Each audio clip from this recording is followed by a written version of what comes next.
Rubiconians, and welcome back to 1R at Your Desktop, featuring Ann Savalas, our Clinical Director of Mental Health and Wellness Services and Team Lead for the Behavioral Health Program Design Team. Thanks for joining me, Ann.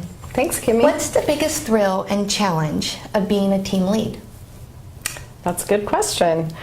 I think it's exciting to be part of a process for change and improving programs.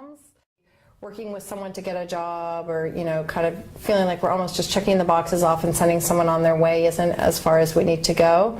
So I find it really exciting to look at the whole person and figuring out how we can best serve them and support them in long-term change. I think the challenge of being a team lead is working with some really fantastic team members who are very good at their jobs and also very busy in their jobs. So balancing the need for deadlines and a lot of dedicated work in the 1R process, and also supporting them in doing their work in their day jobs, and balancing all of that.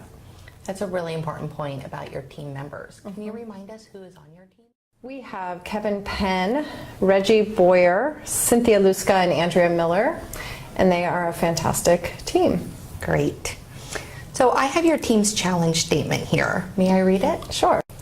The challenge of the 1R Behavioral Health Team Design process is to design humanistic, trauma-informed mental health and alcohol and other drug services that support individuals in overcoming barriers to sustainable employment.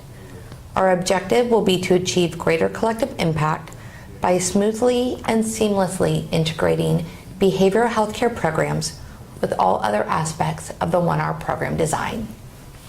So I noticed that you use the term humanism.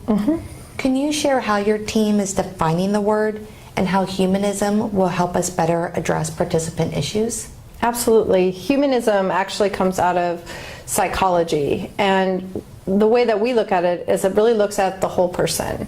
It stresses the need to look at the whole person to better serve them and help them move forward in their recovery.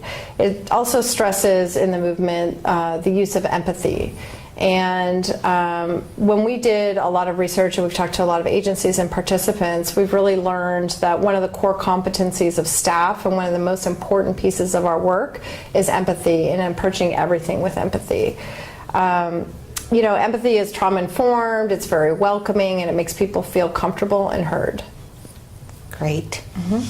So the research phase is all about discovering practical ways to address humanism. So the next phase in this design process is prototyping. What are you most excited about learning in the prototype phase? I'm interested to find out how it all fits together. So I think that, we are working on what we think looks really good. I'm interested to see how we can put this together with the other teams and truly create multidisciplinary teams working together and collaboratively. Well, that sounds really exciting. I can't wait to see what prototype your team comes up with. And thank you so much for joining me today, Ann. You're welcome. Well, thank you for tuning in to this episode of 1R at Your Desktop. Stay tuned for more videos to come. Thank you.